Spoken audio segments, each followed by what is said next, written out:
Oye, saluda más, ya estáis usando, ¿eh? Sí.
Buenas tardes a todos, esperemos que se acomoden y tengan sitio.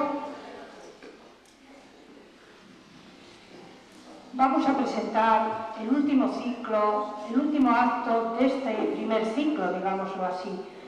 Y presentar a Conrado Blanco en La Bañeza no es necesario por nadie, mucho menos por mí, que soy más joven, aunque un poco más joven que él. Conrado dice que él es un artesano, sabemos que sus raíces son artesanas, y ha sido un artesano de la historia de La Bañeza, sucesor de su padre, que también artesano y de los buenos, sabía contar las cosas nuestras.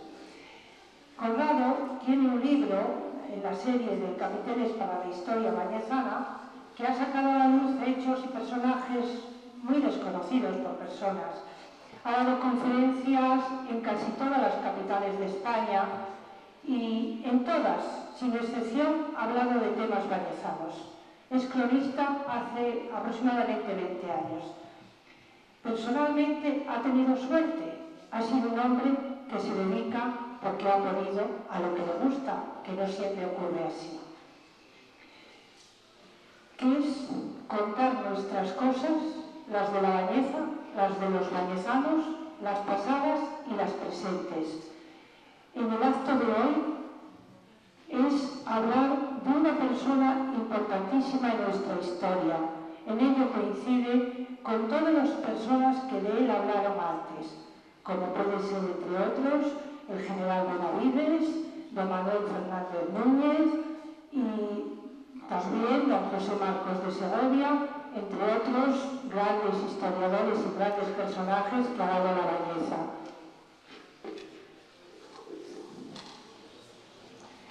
Cuando hicieron el homenaje, digamos, el Parque Juan de Ferreras, coincidió con los 300 años del nacimiento de Juan de Ferreras, entonces alcalde de La Bañeza, don Julio Valderas Fernández.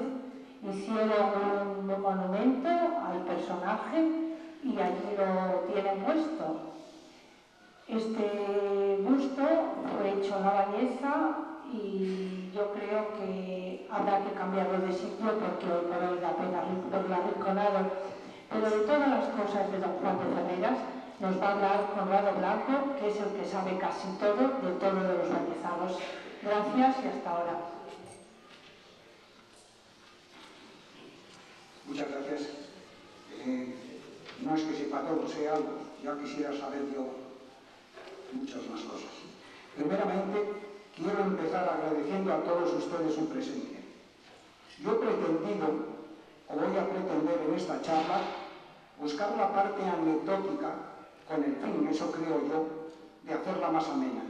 Por lo tanto, no voy a meterme en honduras sobre Ferreras, teólogo, filósofo, literato, historiador, y hacer un análisis o crítica de su obra, o esas luchas que mantuvo dialécticas con sus opositores, y que hoy la investigación moderna ha venido a corroborar la opinión de Ferreras.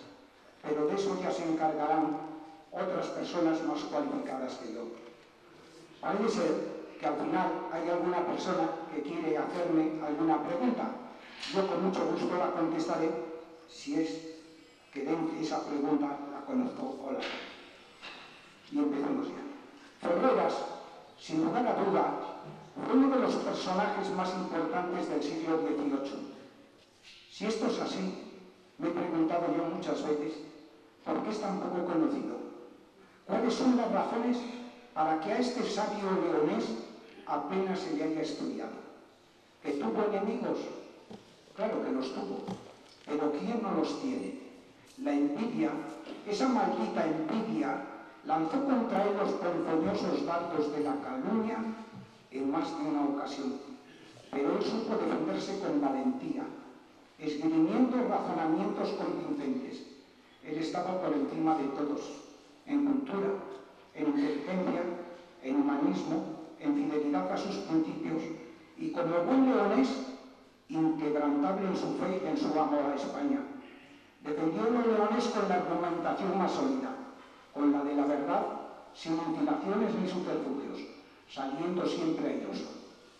Había nacido un 7 de junio del año 1652 en la que era entonces Villa de la Bañeza, justo al lado del hospital que fundara don Juan de Mansilla, el de la Veracruz. Aquel día, la campana de la iglesia del Carmen dicen que repicó alborozada, tal vez presintiendo que había nacido un egregio personaje que con el correr de los años daría lustre y brillo a la Villa de la Bañeza.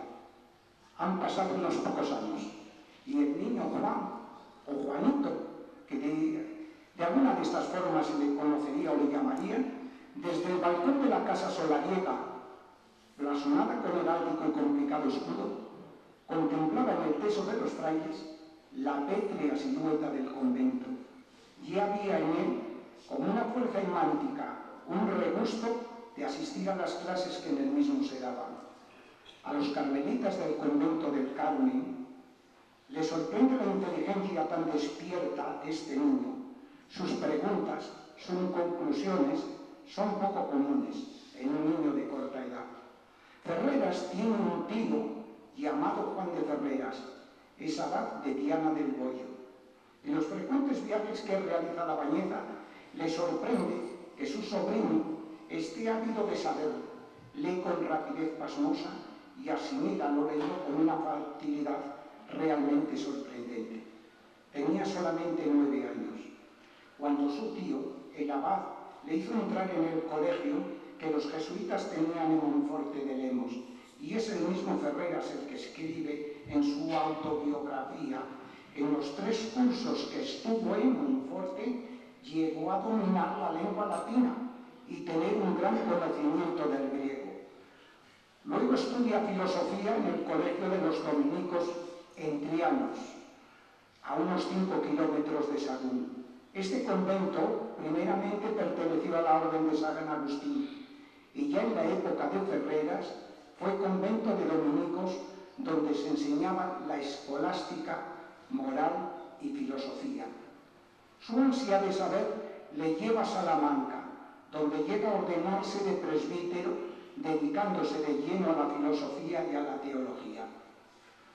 Dicen que a Ferreras le gustaba recorrer las calles de Salamanca, las mismas que había pisado Fray Juan de Sagún, San Juan de Sagún, el patrono de Salamanca, y dice que se detenía y evocaba y se imaginaba al santo leonés, a San Juan de Sagún, como el principal protagonista de la vida ciudadana entonces de Salamanca, poniendo paz entre las familias de los Manzanos y de los Monroyes, o encarándose en la calle de Santa Catalina al desmandado toro charolés, haciendo un quite del más puro estilo taurino y pronunciando al mismo tiempo esa frase que se ha hecho tan célebre que le ha dado el nombre de una calle, Tente Necio. Ya sabéis que al lado de la catedral hay una calle que se llama Tente Necio y es debidamente a esta anécdota. Pasado el tiempo, siempre recordaría con cariño la Salamanca de sabios y de eruditos. En el año 1676 oposita al curato de Talavera de la Reina, nombrándosele párroco de Santiago. La iglesia de Santiago era el templo más antiguo de la población. Su construcción data del siglo X y se la conocía a esta iglesia también con el nombre de Iglesia del Cristo del Santiaguito. En Talavera, Ferreras inició su oratoria sagrada. Sus sermones se hicieron famosos. La elocuencia de los mismos hizo que cardenales y obispos acudieran a escucharle. Cuando hablaba el vallecano, se movilizaban no solo los talaveranos, sino que acudían gentes de alejadas y distantes regiones. Era tal la fama de orador elocuente que sus sermones eran esperados con verdadero interés.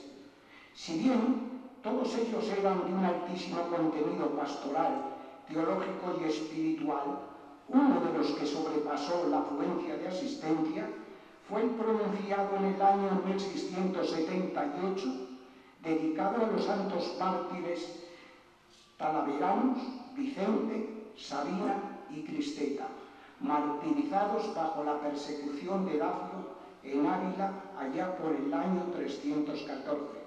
En Ávila, con este motivo, fue construida una basílica hoy conocida por Basílica de San Vicente. Fue construida antes que la catedral y cuya mejor joya que tiene Ávila, y les aconsejo que si van a Ávila lo vean, es el cenotafio de los santos mártires de Talavera de la Reina. He de decir que los sermones de Ferreras se conservan todos o casi todos en la sección de incunables y manuscritos de la Biblioteca Nacional de Madrid.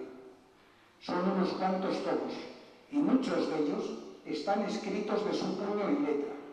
Cuando se estudie más a fondo la vida de este sabio vallecano, quedará uno atónito y sorprendido preguntándose que de dónde sacaba tiempo para escribir tanto y tanto como escribió.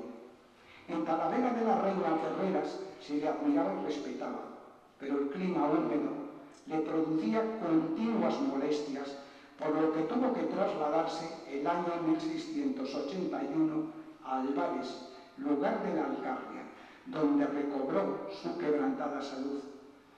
Allí conoció a don Gaspar Ibáñez de Segovia, marqués de Mondeja, que fue para Ferreras no solo un buen maestro, sino también un protector y mecenas. El marqués habitaba entonces en Mondeja, lugar poco distante de Álvarez. Su amor a la poesía, su sabiduría y su buen gusto le había acompañado a su retiro. Y Ferreras rápidamente congenió con él, ya que ambos tenían las mismas inquietudes e inclinaciones, despertando aún más su interés por los estudios históricos.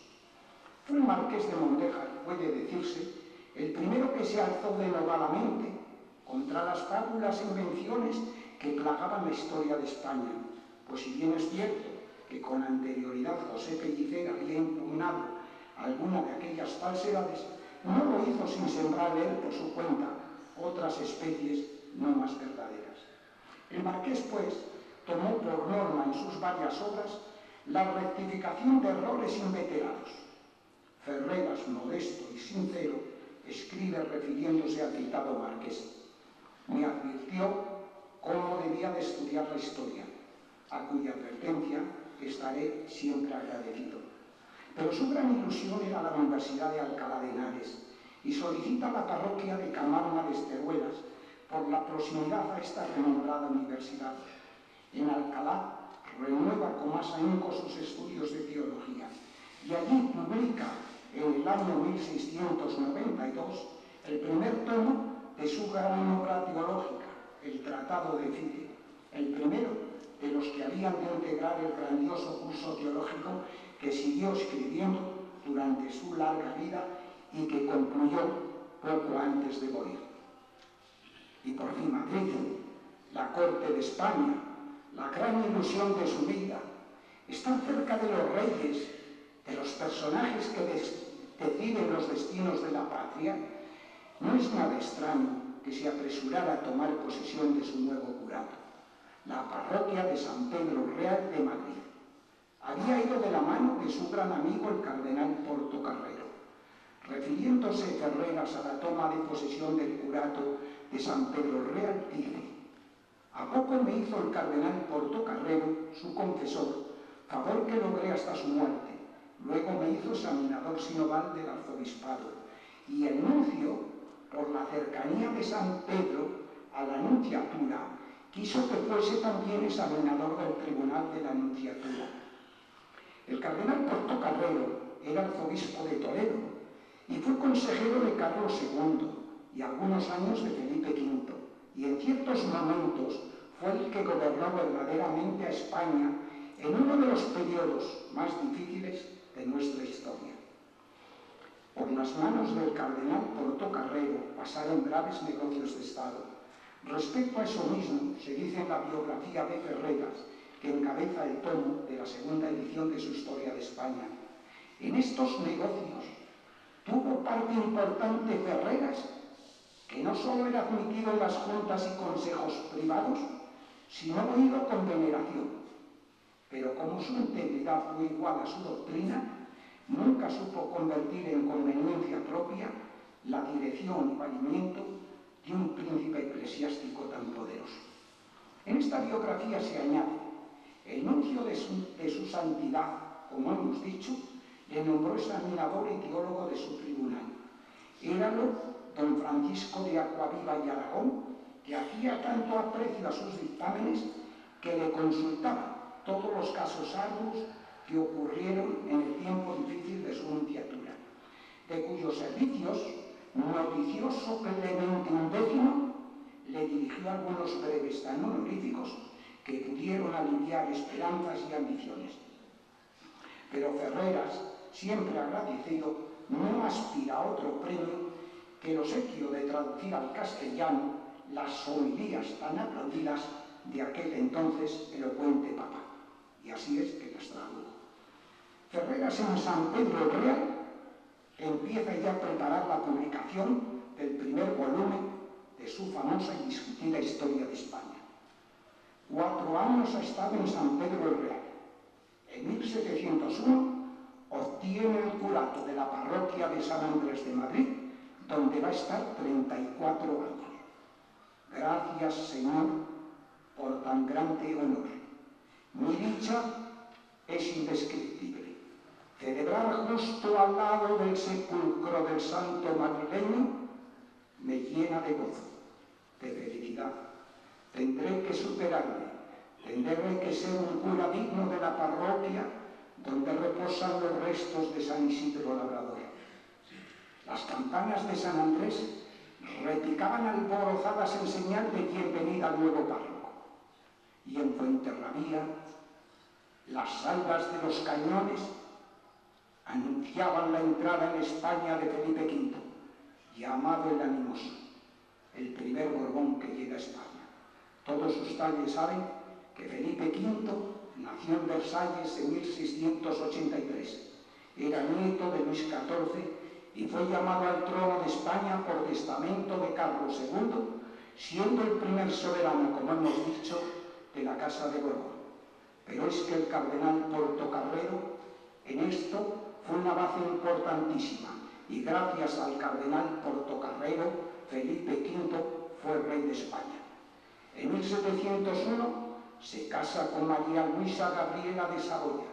María Luisa tiene solamente 12 años, Felipe V 17. De este matrimonio nacieron 4 hijos, de ellos 2 son reyes. Luis I, que ocupó el trono por abdicación de su padre en enero de 1724, y su reinado duró poco más de medio año. El otro fue Fernando VI, casado con Bárbara de Braganza, y que están enterrados en esta iglesia matriz, uno a la derecha y otro a la izquierda de la iglesia, llamadas de las Salesas. Hemos dicho que la Casa de Borbón en España empieza con Felipe V y con él la Guerra de Sucesión. Empieza en el 1701 y termina en el 1713, pero hay algo más todavía. Inglaterra, Austria y Holanda, a las que se adhieren después Portugal, Saboya y Cataluña, se unen para apoyar al príncipe Carlos, hijo de Leopoldo I de Austria, ya que estos tenían la supremacía de los Borbones. El almirante Rooke se apodera de Gibraltar y es el año 1704, mal año. En 1709, don Felipe V es derrotado en Almenara y Zaragoza, y a poco el archiduque de Austria entra en Madrid. La elección de don Carlos como emperador de Austria y los triunfos de Felipe V en Brihuega y Villaviciosa aceleraron la paz, que al fin se firma en Utrecht el día 11 de abril de 1713, y se reconoce a Felipe V como rey de España y de sus Indias, pero tiene que ceder Sicilia a Víctor Amadeo de Saboya y Menorca y Gibraltar a los ingleses. Los catalanes siguen la lucha, pero después del agotador sitio de Barcelona se firma la paz de Rasda. Es en septiembre de 1714. España pierde sus posesiones en suelo italiano, Flandes y Luxemburgo. Ferreras se atreve a dar consejo a los reyes y les envía esos famosos memorandos indicándoles cómo se debía de gobernar un reino. Le hicieron poco caso. Ferreras sufre. Ferreras ama apasionadamente a España y nos lo demuestra en su famosa obra Desengaño político, que tiene por objeto pintar la inconstancia de las grandezas humanas. Él escribió esta obra para desengañar a los partidarios de la dinastía austríaca y persuadirles de la necesidad de permanecer fieles a su rey, no solo por su propio bien, sino por la felicidad y bienestar general de la patria. Malos tiempos le tocaron vivir al sabio Bañezano.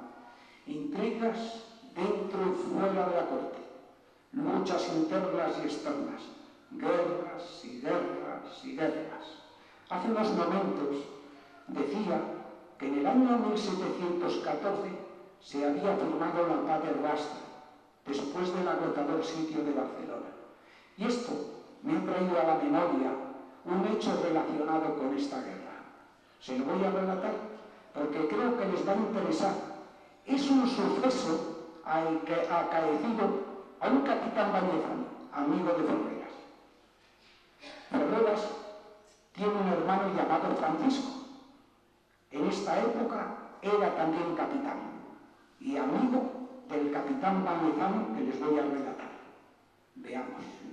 El 18 de abril del año 1714 se presentó en el santuario de Nuestra Señora de la Peña de Francia el capitán don Mateo Meléndez, natural y vecino de la Bañeza, acompañado de varios oficiales de su regimiento, todos los cuales, bajo la fe de juramento, declararon, como hallándose el declarante con su compañía de guarnición en la villa de Balsao, en el Principado de Cataluña, fue en ella sitiado por un cuerpo de tropas catalanas.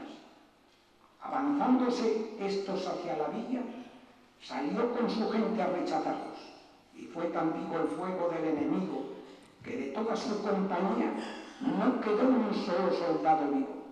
Y a él le dieron tanta muerte que le dieron un balazo en el cuello, atravesándole por la gorja o nuez. Y habiendo quedado prisionero de guerra, contra todo derecho de gentes, Lo trataron con inhumanidad, que le tuvieron 12 días sin permitirle curarse, por lo que viéndose morir sin remedio humano, se encomendó muy de veras a Nuestra Señora de la Peña de Francia.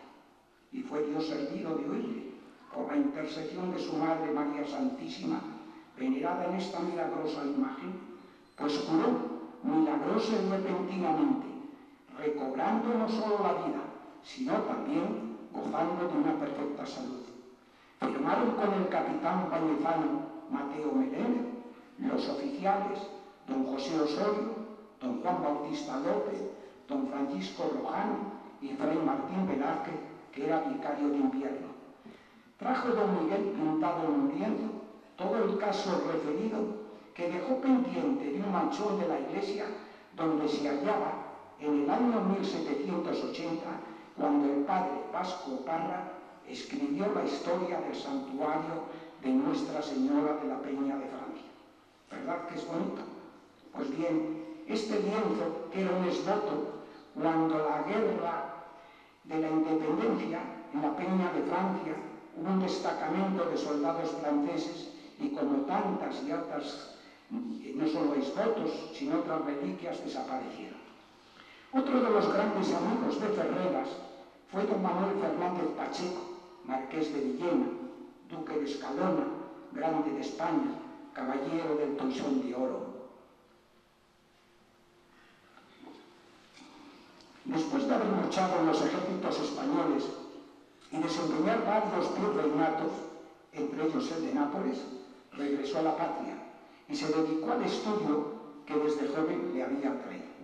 En su antiguo palacio de la Plaza de las Descalzas de Madrid, organizó una tertulia literaria a la que asistieron varios escritores de reconocida valía. El primero de ellos fue don Juan de Ferreras. El marqués de Villena comunica a Felipe V su propósito de crear la Real Academia Española. El rey lo aprobó con entusiasmo y entonces el primer consultado para esto fue Ferreras. Le llamó al marqués de Villena y le pidió asesoramiento. Después los académicos, entre los cuales estaba Ferreras, en votación secreta, eligieron director perpetuo, naturalmente, al que había tenido la idea, al marqués de Villena. Pero el marqués de Villena dijo que él había votado a Ferreras, al que creía más capacitado que él. Pero Ferreras siguió su constante proceder y su continua modestia y lo rechazó, y fue entonces nombrado decano. El primer decano, pues, que ha tenido la Real Academia Española fue Ferreras, y ocupó el sillón P. Se le encargó el discurso inaugural, que versó sobre el origen de la lengua castellana, de la que tenía grandes conocimientos filológicos.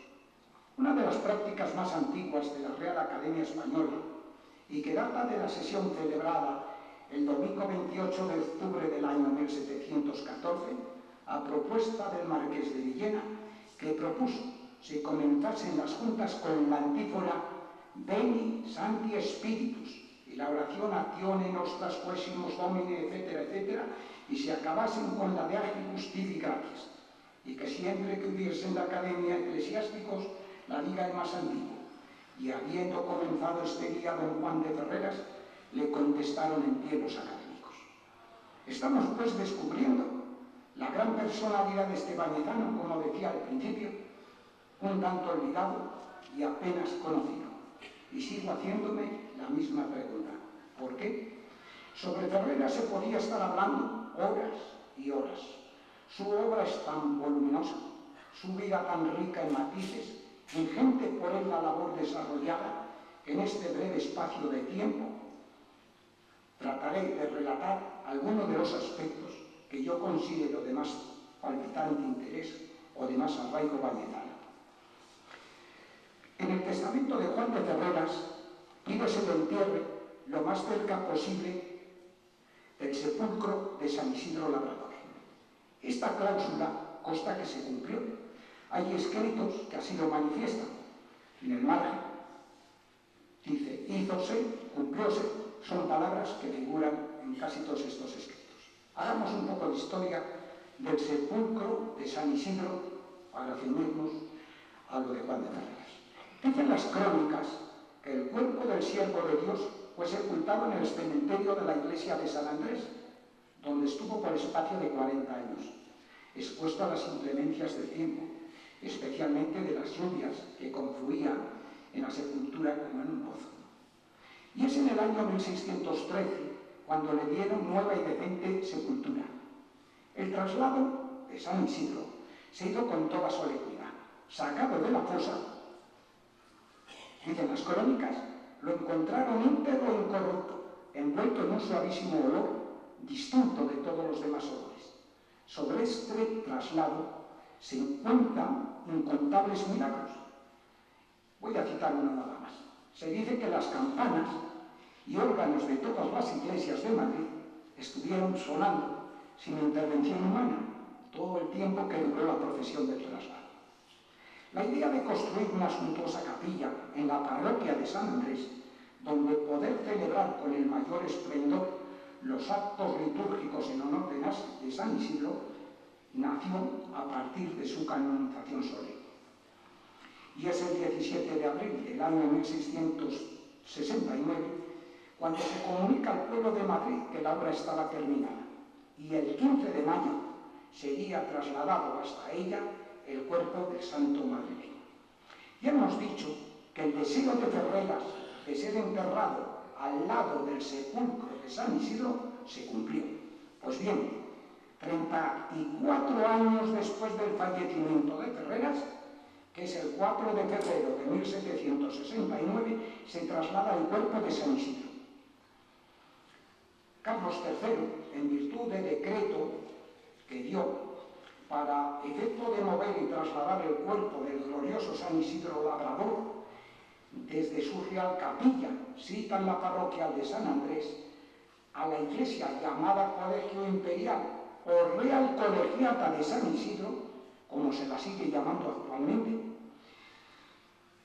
y fue a las 3 de la tarde, concurren a la parroquia de San Andrés todo el Ayuntamiento de Madrid, con sus capitulares, corregidor, maceros, ministros, la clerecía, etcétera, etcétera. Y los únicos que mostraban un sentimiento grande por llevar el cuerpo eran los feligreses de la parroquia de San Andrés. Dicen que lloraban cuando vieron sacar el santo cuerpo de su parroquia, en donde vivió, murió y fue sepultado.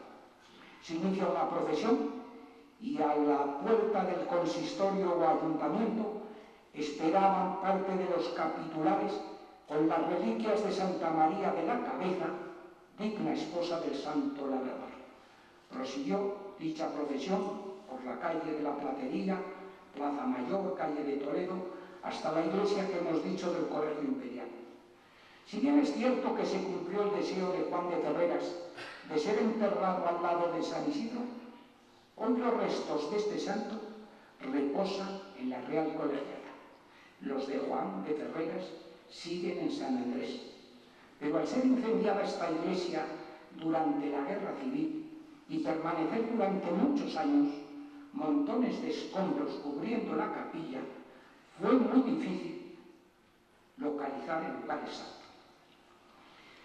Hoy, después de consultar planos y documentos, y con un pequeñísimo margen de error, podríamos situar su sepulcro próximo al lugar donde el pasado año 30 de noviembre, día de San Andrés, en el interior del templo se colocó una lápida con inscripción en latín conmemorando homenaje y persona de Juan de Ferreras.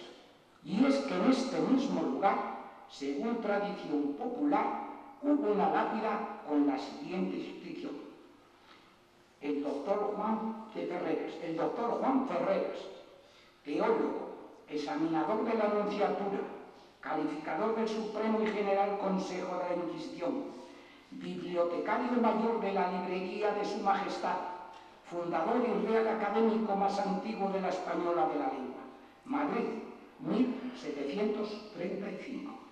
Quiero aclarar que los restos de San Isidro Labrador siguen en la Real Colegiata de San Isidro, juntamente con los de Santa María de la Cabeza, en 2 urnas de plata, y en una catedral de la Almudena como se dijo cuando la inauguración de esta catedral, y lo siguen ahora en algunas guías y documentos o medios de comunicación diciendo que están en la Catedral de la Almudena. Esto lo comprobamos personalmente el miércoles 14 de diciembre de 1994, que fuimos Charo y yo, con motivo de los actos que se celebraron el otro año en Madrid sobre Juan de Ferreras, y fuimos a ver al canónigo archivero, al canónigo fabriquero y a don Nicolás de la Real Colegiata, y le comentamos dónde están, y nos dijo: mire usted, en la Almudena lo único que se llevaron es una astillita así, ni más ni menos. Todo está, San Isidro Labrador sigue donde lleva ya unos cuantos siglos. He hecho este comentario porque efectivamente mucha gente dice: no, ahora está en la Catedral de la Almudena. Pues no es cierto, sigue, como hemos dicho, en la Real Colegiata de San Isidro. La lápida, hay dos lápidas en la iglesia de San Andrés. Las dos tienen el mismo texto. La interior está en latín y la que está fuera tiene el texto, como es lógico, en castellano. Se pusieron el otro año y al decir ahora que se buscó en el sitio exacto, se estudió, no se colocó simplemente al azar, se colocó la lápida en el sitio que se creía que era el lugar exacto donde había estado enterrado San Isidro Labrador. Los que fuisteis sabéis que el párroco que estuvo aquí pues es muy meticuloso para eso, y él lo sigue enseñando.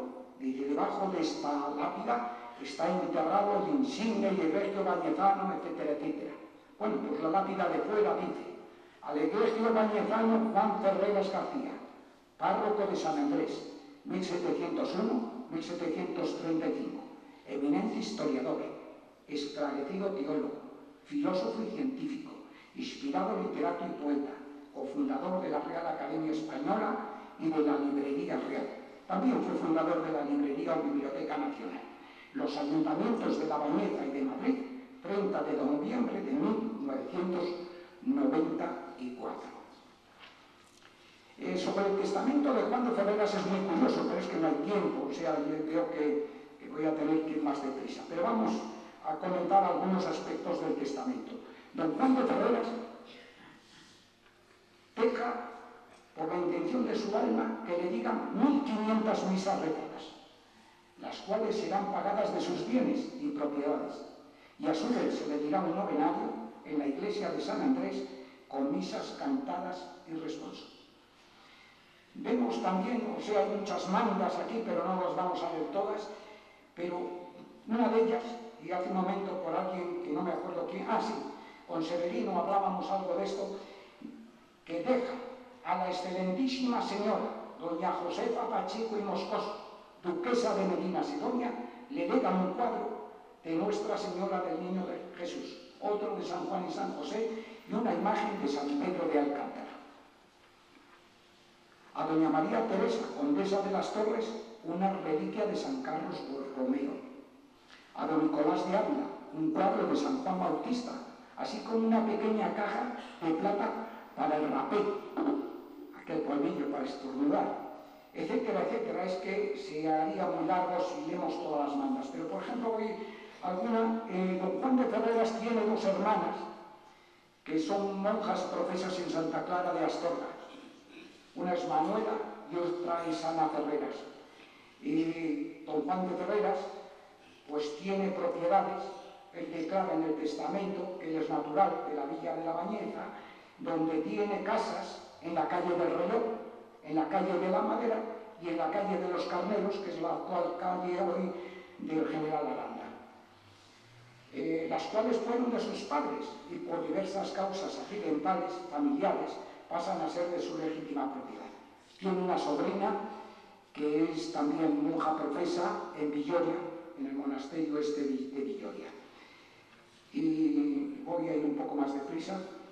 A sus criados y criadas manda se les pague lo que se les deba, y deja a Francisca del Río, su criada mayor, 3000 reales de vellón y una cama, y a la criada menor 200 reales de vellón y a su cochero, ya tendría un Mercedes, me imagino yo, Manuel de Mendoza, se le pague 2 meses de soldada, mientras encuentra un nuevo amo y pueda acomodarse. Yo buscando en los fondos documentales del monasterio de Santa Clara, pues he encontrado de Juan de Ferreras, pues incluso como estaban allí sus medias hermanas, que eran medias hermanas, pues les hace unos devocionarios escritos por él, a la Virgen, etcétera, etcétera. Y hay aquí una muy curiosa que dice: los vecinos de Carrapatas venden a don Juan de Herreras, clérigo, abad que fue de la villa de Viana y vecino de La Bañeza, 137 reales y medio de renta y censo anual. Los bienes sobre los que se asienta dicho censo pagan 500 reales. Del principal de un censo que a favor del Hospital de la Cruz de La Bañeza fundó Juan de Mansilla. El censo pasó al convento de Santa Clara por la dote de Ana María de Herreras, una de sus medias hermanas, como hemos dicho. Ferreras fue propuesto a 2 obispados. Primero el Consejo de Italia le propuso para el de Monópoli y después el cardenal Portocarrero para el de Zamora, pero a los 2 renunció, muy agradecido y con toda clase de salvedades y gratitudes, pero con entereza extraordinaria. A él le llamaba otra cosa: la historia, la filosofía, sus trabajos de investigación, sus sermones, su biblioteca, su parroquia, a la que dedicó con todo celo y amor, y después esas tertulias tan fructíferas que fueron manantial de instituciones dignas y paradigmáticas. Hablábamos antes de la librería real. Felipe V había creado por consejo del padre Robinet, que era su confesor, la librería real, y nombró el primer bibliotecario mayor a don Gabriel Álvarez de Toledo. Al fallecer este, fue designado Ferreras por sus enormes conocimientos bibliográficos. Don Gabriel Álvarez de Toledo, que fue un gran amigo de Ferreras, fue el primer académico de la Real Academia Española, que falleció a los 2 o 3 meses de creada la docta corporación. Ferreras colaboró con él y le fue muy útil, tanto en la catalogación de la llamada Librería de la Reina Madre, la cual sirvió de base a esta librería real, como a los libros que trajo de Francia Felipe V. Ferreras tenía una librería importantísima y muchos de sus libros y códices regaló desinteresadamente a la Librería Real, hoy Biblioteca Nacional. Al fallecer Ferreras, le sustituyó en este cargo su gran amigo Blas Antonio Nasarte. En una de estas anécdotas yo he procurado recoger algo que estuviera más bien vinculado con La Bañeza.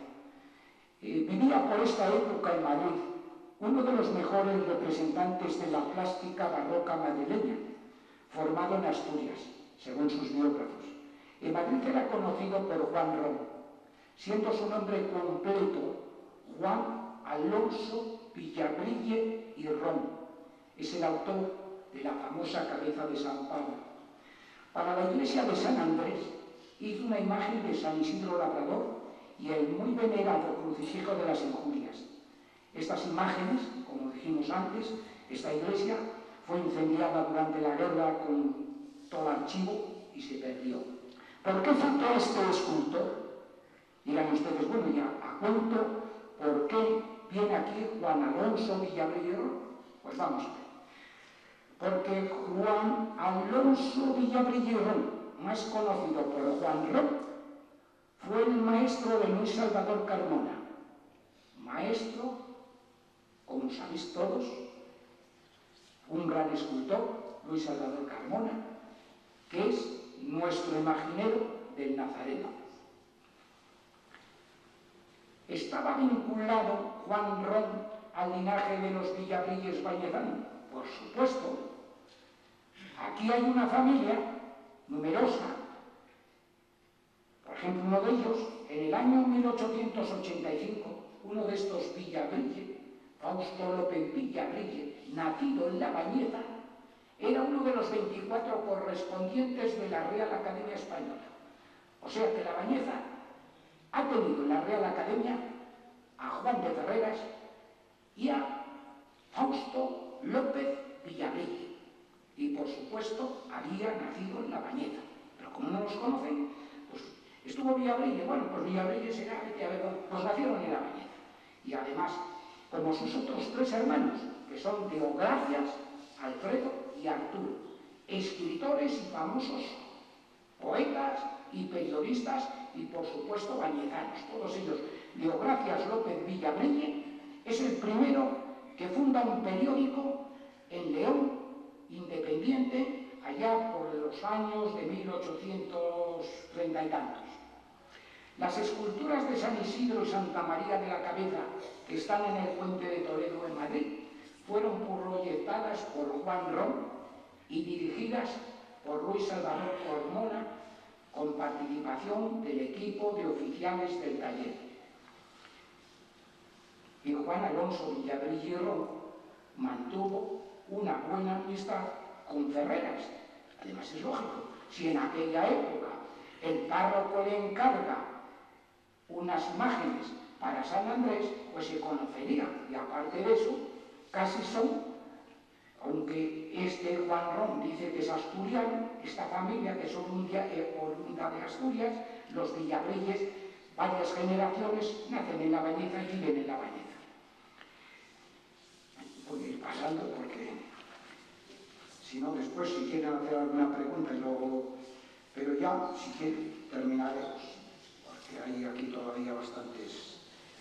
La noche de Navidad de 1734, la corte se hallaba en el Palacio del Pardo.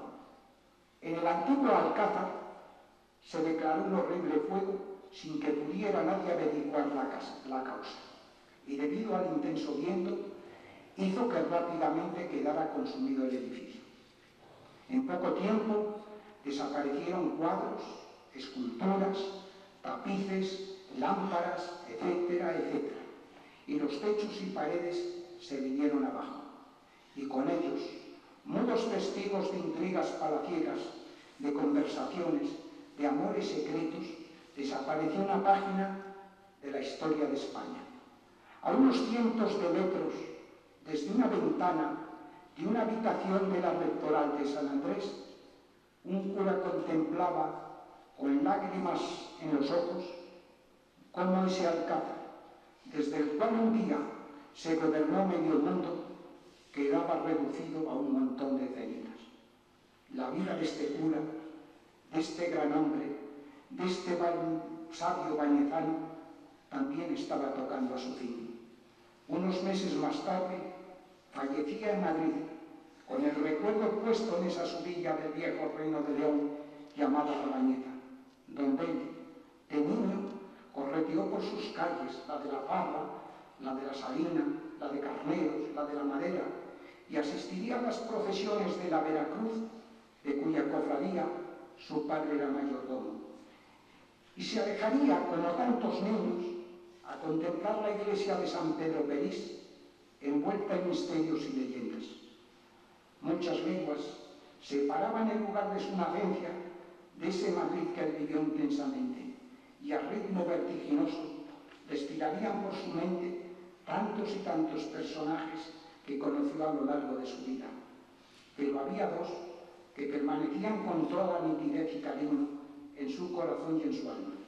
Eran Antonio Ferreras y Antonia García de la Cruz, sus queridos y amantísimos padres. Muchas gracias por vuestra atención.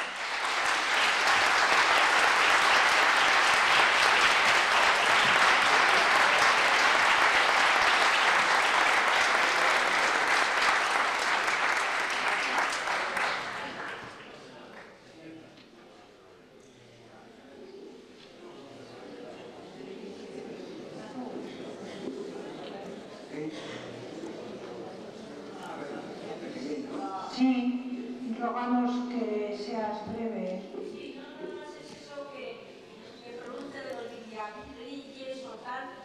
Es que en la iglesia de Santa María hay una lápida que no respetamos nadie enfrente de la de Don Ángel.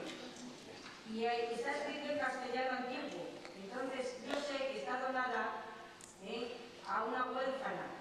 Y además allí está consta. Quería saber si tenía alguna relación o tenía algo que ver. No, ese es Cornejo. Porque es una lápida que nadie Sí, pero esa no es de Villapell, eso es muy anterior. Es la familia Cornejo. Ah, le pone Villadillo. No, Villadillo no pone. No, se lee bien, es Cornejo. Gracias.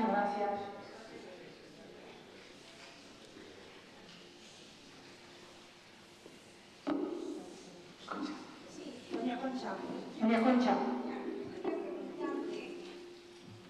Las obras de Juan de Ferreras, ¿hay ediciones asequibles para poderse leer? Bueno, aquí en La Bañeza, en tiempos pasados, el Ayuntamiento de La Bañeza, digo en tiempos pasados, en el siglo pasado, me parece que se le da 1870 y algo, luego aquí me parecen los datos, pero bueno, como mismo va, el Ayuntamiento de La Bañeza compra las obras completas de Juan de Ferreras. Son 17 tomos. No se pueden consultar en La Bañeza porque no están. Desaparecieron de la biblioteca municipal. ¿Por qué? Pues no lo sabemos, pero hoy en La Bañeza no se puede consultar ninguna obra de Ferreras porque es que no están en el ayuntamiento. O sea, mejor dicho, no están en la biblioteca. Se compraron, ya estado pues, durante hasta el año 1970 y algo, en los inventarios que se hacen de la biblioteca, o se hacían de la biblioteca, figuraban incluso en el adelanto, los que tengáis por norma leerlo detenidamente, hay un artículo de Enrique Alonso Sol hablando sobre la biblioteca de La Bañeza y cita entre ellos pues los 17 tomos de Juan de Ferreras. O sea, no hay nada aquí.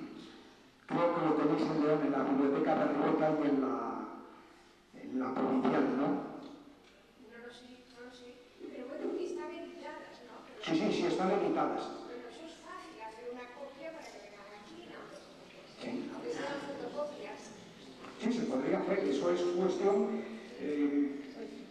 de pedir en la misma Biblioteca Nacional o en León mismo, que está más cerca, sacar una copia. Y en aquella ocasión creo que me parece que costaron 75 pesetas.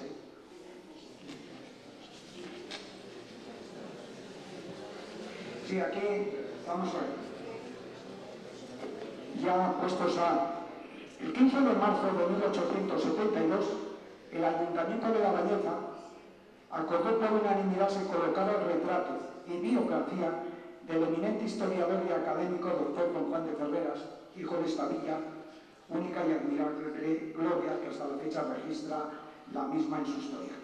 Bueno, pues esto, a propósito del retrato, se colocó el año pasado, se lo colocó en el salón de sesiones, porque hay un acuerdo del 15 de marzo de 1872, y el otro año, reunido el Ayuntamiento en pleno, se colocó el retrato de Juan de Ferreras. Sobre la obra, fue en 1895. El Ayuntamiento adquirió la obra de don Juan de Ferreras, Sinopsis Histórica Cronológica de España, a don Fernando Fe de Madrid, por la cantidad de 70 pesetas los 18 volúmenes. Y el 15 de marzo de 1872 se acordó rotular la calle de la Parra con el nombre de don Juan de Ferreras. Efectivamente, costaría hace 100 años, como me dice doña Olga, que hace 100 años costó pues 70 pesetas, ¿no es eso? 70 pesetas. Hoy, doña Concha, tú sabes mucho más que yo, esto se pagaría 1 millón de pesetas, ¿no es eso? Aproximadamente. No tiene precio. Bueno, no tiene precio, pero es el... Pero una cosa, las obras son de tema histórico, ¿no? Es la historia de España, la historia como que después, en el segundo tomo, pues él la titula Sinopsis Histórica y tal, y ya sabes que tuvo unos enfrentamientos muy grandes, uno de ellos con el que llegó a ser su gran amigo, que después no fue, Luis Salazar y Castro, yo creo más bien por envidia, porque él le hizo muchos favores a lo largo de la vida a Luis Salazar y Castro. El otro pues no correspondió como debía de haber correspondido. Tocaron el tema del Pilar, el tema de Clavijo, Santiago, etcétera, etcétera, y la gente era muy sensible aquel entonces. Hoy le están dando la razón a Juan de Ferreras en muchos de aquellas que él reconocía que era fábula. Ya sabes que Ferreras también pertenecía al Tribunal de la Inquisición, y el Tribunal de la Inquisición le quiso juzgar incluso las obras de Ferreras, que estuvieron en el índice durante bastante tiempo. Pero yo me pregunto, ¿por qué? ¿Por ser leones? ¿Por ser bañezano? Porque, hombre, la historia de Juan de Ferreras, todo el que la conozca, es para mí, en la época esa, es el leonés más importante de aquella época. En esta, pues era doña Concha Casado, pero en aquella era don Juan de Ferreras. ¿No es verdad? Hoy me preguntaba alguien que, a ver, dice, bueno, pero eso del otro año que hiciste, bueno, pues se hizo uno brevemente. En el año 1982 arreglaron la plaza de San Andrés y la plaza de los Carros. Era alcalde de Madrid, Tierno Galván, y colocó una lápida a la entrada de la iglesia de San Andrés dedicada a López de Hoyos. López de Hoyos estuvo 3 años solamente de párroco en San Andrés. Fue un gran humanista, tiene una calle que todo el mundo va a López de Hoyos, yo creo que lo conoce por la calle, y fue profesor de Cervantes, etcétera, etcétera. Más importante, para mí, Ferreras. Digo para mí, pues yo comenté con el párroco, pues el año 82, que, oiga, Juan de Ferreras fue más importante que López de Hoyos. Él se sonrió y me dijo, ¿y quién era Juan de Ferreras? Y le pues un párroco de San Andrés, y además importantísimo, me empecé a contarle como que el rollo, y entonces me dijo, oiga, manos a la obra, yo no sabía, mándeme, le mandé todo esto.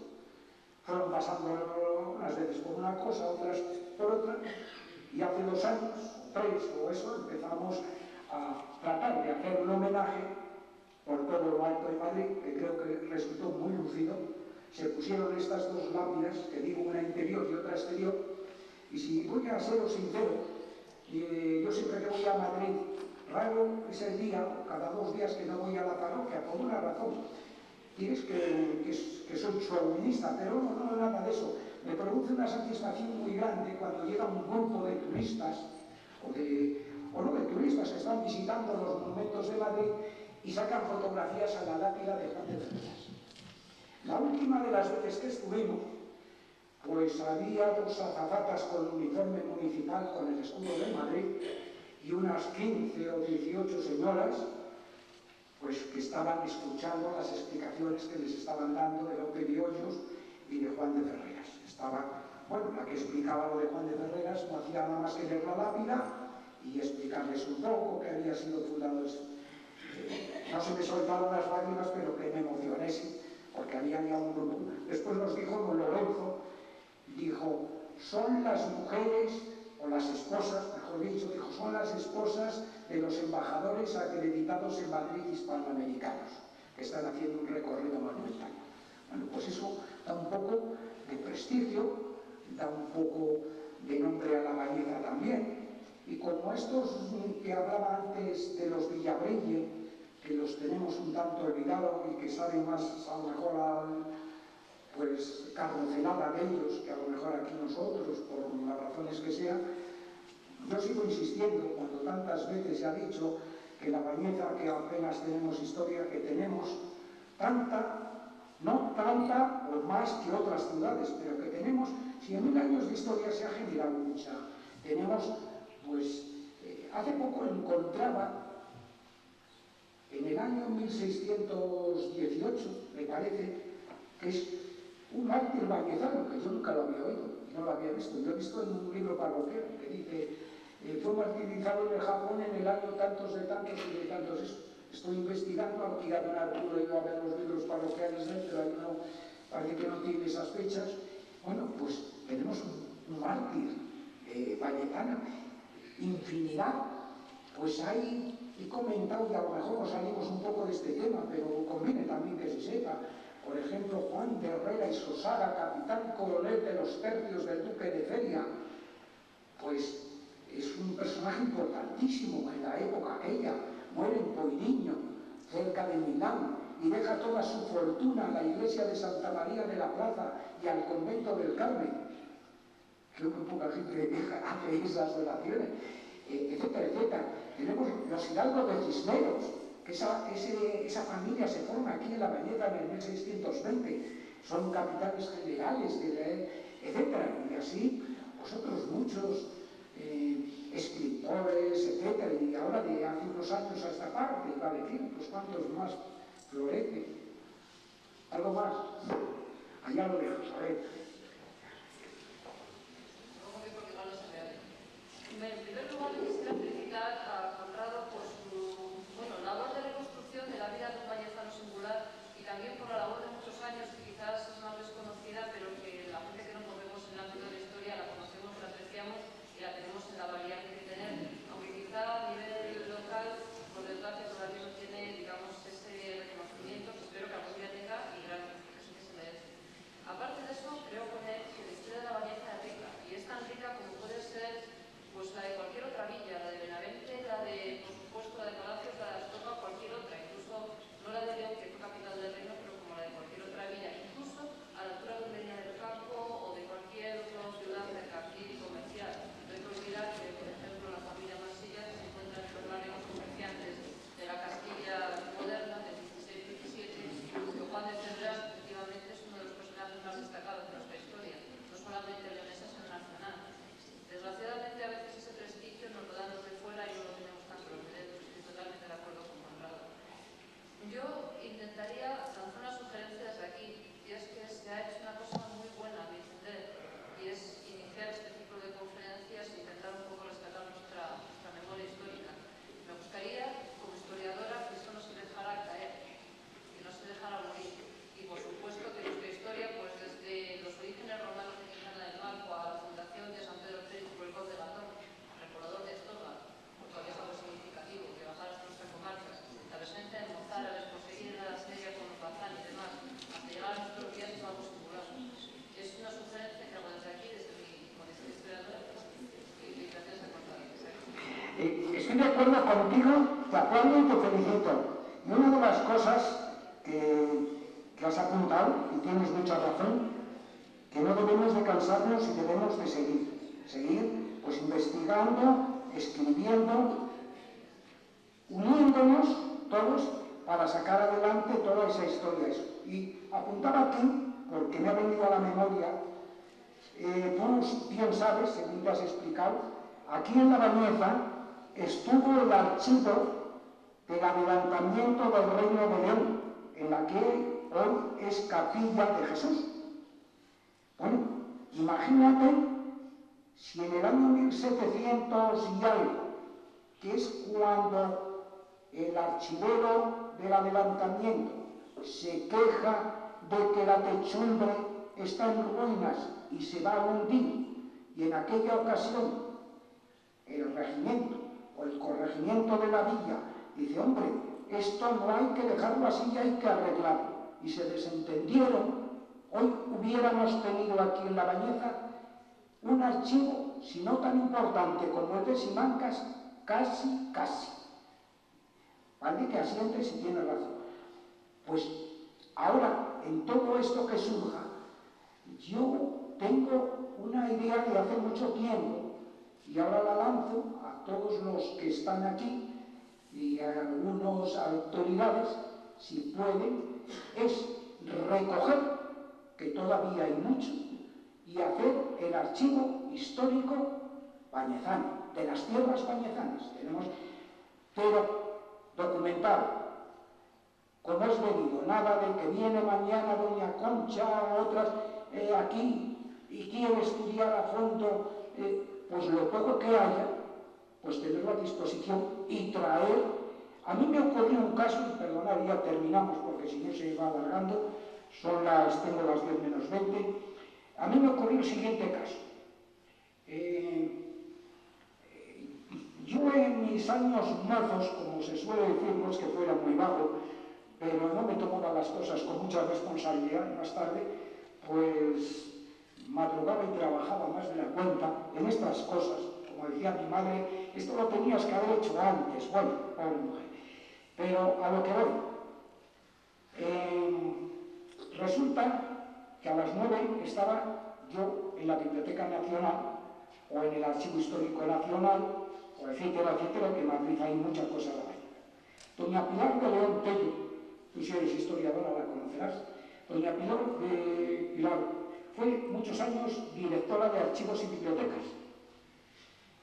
Entonces yo le comentaba, miré en la sección de clero y vi que hay 18 o 20 legajos sobre el convento del Carmen, de La Bañeza. Yo había leído que toda la documentación del convento del Carmen y de La Bañeza, cuando la guerra de la independencia lo habían quemado. Me llamó la atención y fui a ver a doña Pilar porque estaba vinculada con la familia de Gué y debido a eso y a los imperiales pues teníamos cierta intimidad o amistad.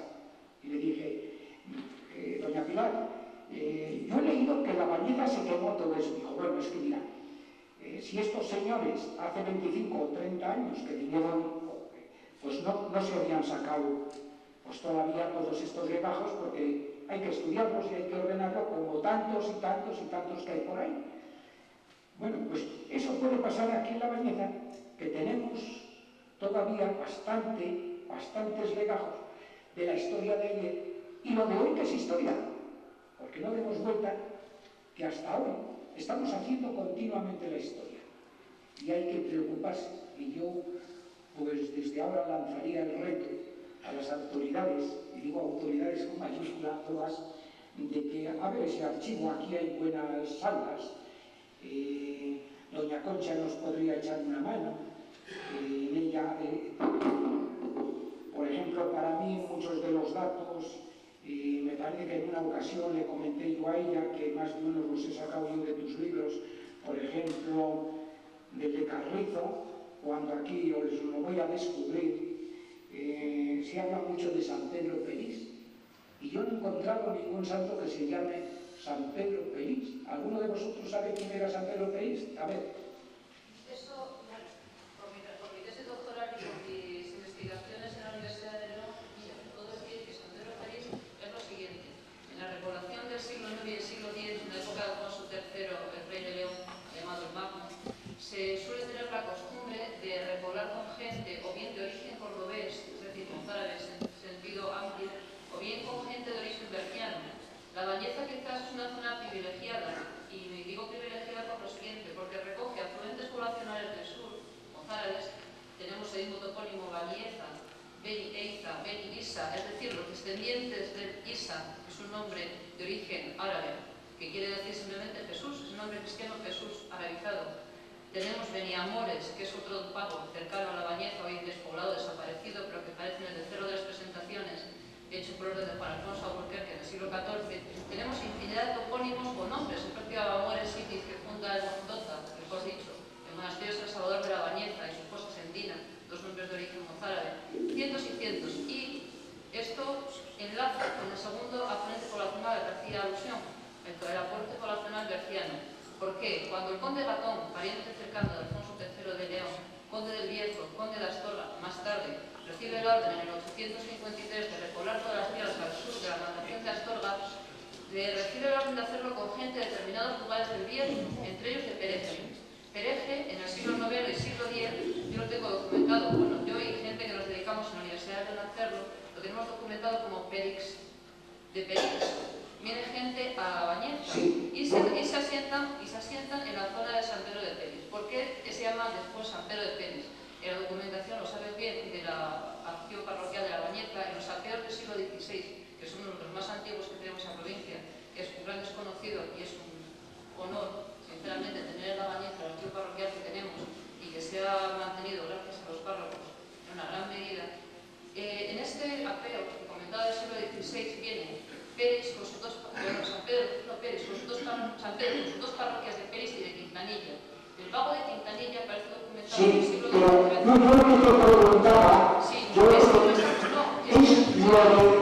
Pérez. Es que Pérez es el nombre que recibe cuando los hombres del conde Gatón procedentes de Pérez del Bierzo se asientan aquí. Es lo mismo que ocurre con el pueblo de Navianos. ¿Por qué se llama Navianos? Porque viene gente de Navia, Asturias. ¿Por qué hay otros pueblos en el sur que se llaman? Es que quizá esa una cosa sobre el monasterio del Carril.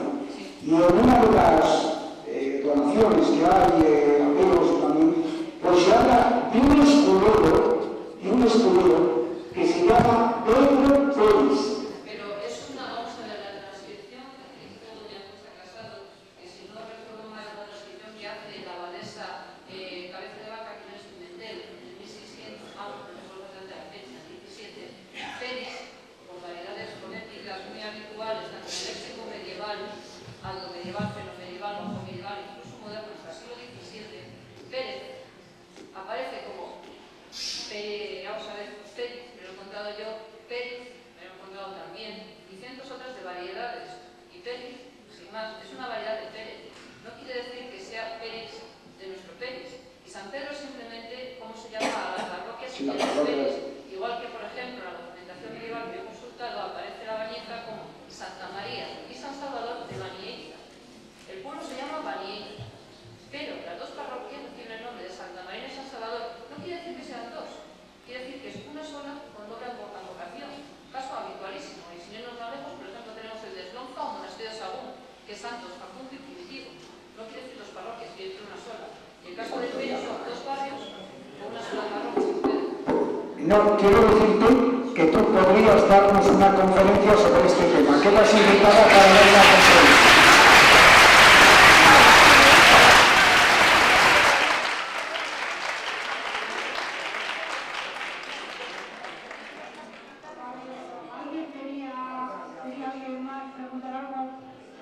Es que había alguna que quería preguntar. ¿Queríais algo?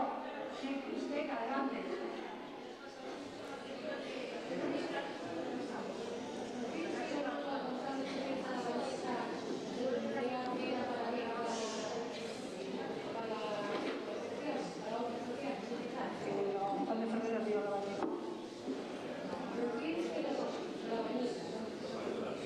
No, es Juan de Mansilla. Sí. Que yo sepa, algún códice, entre los códices que hay en la Biblioteca Nacional, parece ser que hay uno del Salvador, que perteneció a Juan de Ferreras. No, pero es Juan de Mansilla. Sí, y bueno, a lo mejor tú te refieres a Fernández Cadórniga, posiblemente también. Es a finales del siglo pasado dio 80.000 pesetas para el hospital de la Veracruz, y Juan de Mansilla pues sí dio un hospital, el hospital de la Veracruz y todo esto.